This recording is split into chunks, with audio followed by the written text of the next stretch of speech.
Hi යාළුවනේ. ඉතින් ඔයාලට කොහොමද? ඔන්න උග දවසකට පස්සේ මම ආවා ඔයාලට ලස්සන මල් වීඩියෝ එකක් අරගෙන. ඉතින් මේ ඉස්සරහින් තියෙන්නේ අද මම ඔයාලට කියලා දෙන්නේ මල්වන්න. ඔයාලා හැමෝම දන්නවනේ මේ තමයි ජපාන් රෝස. ජපාන් රෝස කියන්නේ ඉතින් ගොඩක් ශුෂ්ක පරිසරයක් තියෙන මගේ යාළුවන්ට හරිම පහසුවෙන් වවා ගන්න පුළුවන්.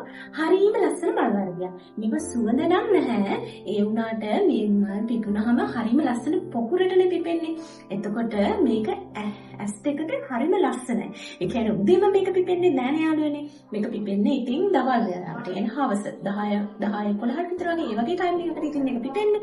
ඉතින් පිපෙනකොට මේක පිරෙන්නම මල් පිපෙනවා. හරිම ලස්සනයි. මං ගාව තියෙන්නේ නම් මේ රෝස පාට ආයෙ රෝසයි කද රෝසයි කලවම් වෙච්ච එකක් තියෙනවා. ඊට අමතරව මේකේ වෙන ජපාන් රෝස වර්ගයක් තියෙනවා මං ගාව. අද මම ඔයාලට මේ ජපාන් රෝස වගාවේදී කොහොමද අපි මුලින් ඉඳන්ම ජපාන් රෝස හරියටම නිවැරදිම වගා කරගන්නේ? ඒ වගේම දැන් ඔයාලට පේනවා මගේ මේ මල් හරිම ලොකුයිනේ. සාපේක්ෂව ගොඩක් මල් ලොකුට තියෙනවා. ඉතින් මම කොහොමද මෙහෙම ලොකුට මල් වගා ගන්න කියලා මම ඔයාලට කියලා දෙන්නම්. ජපාන් රෝස, මොස් රෝස්, දිය රෝස මේ එක එක නම් වලින් හඳුන්වන මේ මල් වර්ගය ශුෂ්ක දේශගුණික පරිසරයකට උනත් හොඳින් නොරොත්තු දෙන ශාකයක්. ඉතින් මම ඔයාලට මුලින්ම කිව්වනේ මේ පුංචියට පිපෙන ජපාන් රෝස මල මම සරුවට ලොකුවට හදාගන්නේ කොහොමද කියලා දෙනවා කියලා. හරි එන්නකෝ එහෙනම් මේක තමයි පළවෙනි ටිප් එක. සාමාන්‍යයෙන් ජපාන් රෝස හදන්න ගැඹුරු පෝච් වලට වඩාත්ම සුදුසු පැතලි බඳුන්. මම ගන්න හැඟින් පොට් එකටත් වඩා ගැඹුරු අඩු වෙන තරමට හොඳයි. දෙවෙනි ටිප් එක තමයි මම මේ ශාකයේ සිටුවීමට භාවිතා කරන පස් මාධ්‍ය. මම මෙතනදී ප්‍රධාන ද්‍රව්‍ය 3ක් යොදා ගන්නවා. පොල්ලෙලි කෑලි, වැලි, ඒ කියන්නේ මතු පිටපස්, ඒ වගේම ගොම පොහොර. ඔයාලට කොම්පෝස්ට් භාවිතා කරන්නත් පුළුවන්. මම මගේ මේ ජපාන් රෝස වගාව සිටවන පාවිච්චි කරන සීක්‍රට්ම ඉන්ග්‍රීඩියන්ට් එක තමයි මේ ගොම පොහොර කියන්නේ. හැබැයි මේ පොහොර හොඳින් තදාව වේදලා තමයි අපි භාවිතා කරන්න ඕනේ. නැත්නම් ගොම පොහොර ශාකවලට සැරයි.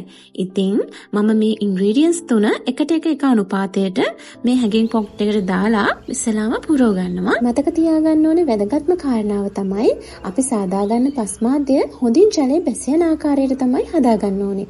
එහෙම නැතිව ගියොත් සියුම් මූල පද්ධතියක් තියෙන මේ ජපාන් රෝස පැලේ මුල් ඉක්මනින්ම කුණු වෙලා ශාකය මැරෙනවා. මම අද මේ හැගින් පොට්ස් වල හිටවන්නේ රවුම් පත්‍ර තියෙන ප්‍රති 5ක් තියෙන මේ ජපාන් රෝස වර්ගය. මම ඒක මේ කිරිහට්ටියක තමයි පැල කරලා තිබ්බේ. දැන් මම යාව ලස්සන පෝච්චියක දාලා හැගින් පොට් එකක් විදිහට වවා ගන්නයි හදන්නේ. හැබැයි දැනටමත් මේක හැගින් පොට්ස් එකක් වගේ යටට ගොඩක් ලස්සනට හැදිලා තියෙනවා. ඔයාලා විශ්වාස කරන්න යාළුවනේ මගේ මේ පොකුරු ජපාන් රෝස පැලවලටයි මේ පෙති 5 ජපාන් රෝස මල් වලටයි දැන් වයස අවුරුද්දකටත් කිට්ටුයි. ඒත් එයාලගේ තවමත් ඉස්සර වගේම ලොකුවට හරිම වර්ණවත්ව මල් පිපෙනවා. සමහර යාළුවෝ කියන කතාවක් තමයි ජපාන් රෝස වල එක සැරයක් මල් පිපුණාම ඒ පැලේ මැරිලා යනවා කියලා.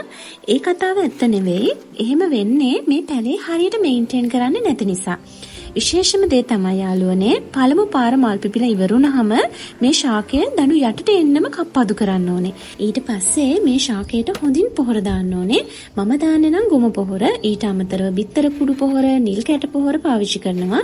වැඩි වශයෙන්ම දාන්නේ නම් ගොම පොහොර. ඔයාලට එහෙම නැත්නම් ඔස්මොකොට් එකේ මල් එන්න පාවිච්චි කරන පොහොර එක යූස් කරන්න පුළුවන්. හැබැයි ඉතින් මම යූස් කළේ ගොම පොහොර එක විතරමයි. ඉතින් මට මේ තරම් කාලයක් නිරෝගීව ලොකුවට හරිම ලස්සන මල් පිපෙන ජපාන් රෝස පැල්ල ටිකක් ලැබුණෙත් මේ ගොම පොහොර යූස් කරපු නිසා කියලා තමයි මට නම් හිතෙන්නේ.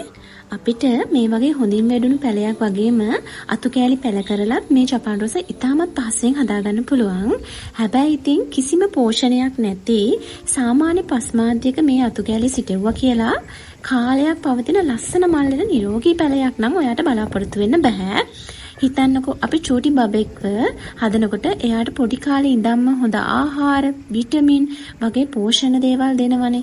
එතකොට තමයි එයා ලොකු වෙනකොට එයා නිරෝගී ශක්තිමත් බබෙක් වෙන්නේ. ඉතින් ඒ වගේ තමයි අපි පැලයක් හදනකොට පළමු ස්ටෙප් එකේ ඉඳන්ම නිරෝගීව හදාගන්න තරමට ප්‍රතිඵල ඉක්මන් වගේම යහපත්. අනිත් වැදගත්ම ටිප් එකක් තමයි මේ ශාකයට හොඳින් හිරු එළිය වැටෙන්න ඕනේ. දිනකට උපරිම පැය 6ක්වත් හොඳින් හිරු එළිය අවශ්‍යයි. නැත්නම් මේ මල පුංචි වෙනවා වගේම වර්ධනයත් බාල වෙනවා. මුලින්ම පෝච්චියක පැලයක් හෝ අතු කැබලි සිටුවට පස්සේ එක පාරටම ඉර එළියට නිරාවරණය කරන්න එපා. මුලින්ම සෙවණ තියෙන තැනක තියලා ටික ටික යාව ඔබට හුරු කරන්න. ඒ වගේම මං කලින් කිව්වා වගේ පැතලි පොට් එකක් යූස් කරන්න.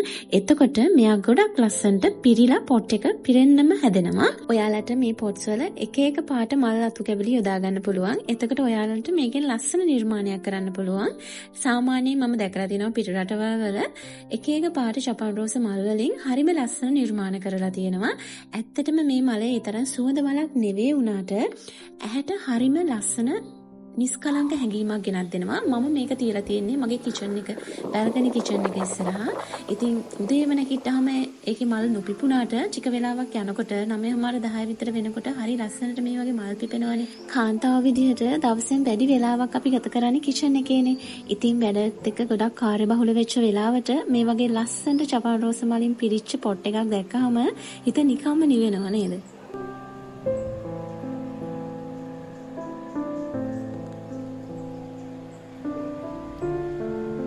එහෙනම් ඉතින් මගේ යාළුවෝ මං කියපු ටිප්ස් යූස් කරලා ලස්සන ජපාන් රෝස වගාවක් හදාගන්න ආස වෙයි කියලා මං හිතනවා. එහෙනම් ඉතින් අදට මං ගිහින් එන්නම්. ආයෙ දවසක ලස්සන වීඩියෝ එකකින් හම්බෙමු. ඔයාලා හැමෝම සතුටින් පරිස්සමින් ආරක්ෂිතව ඉන්න.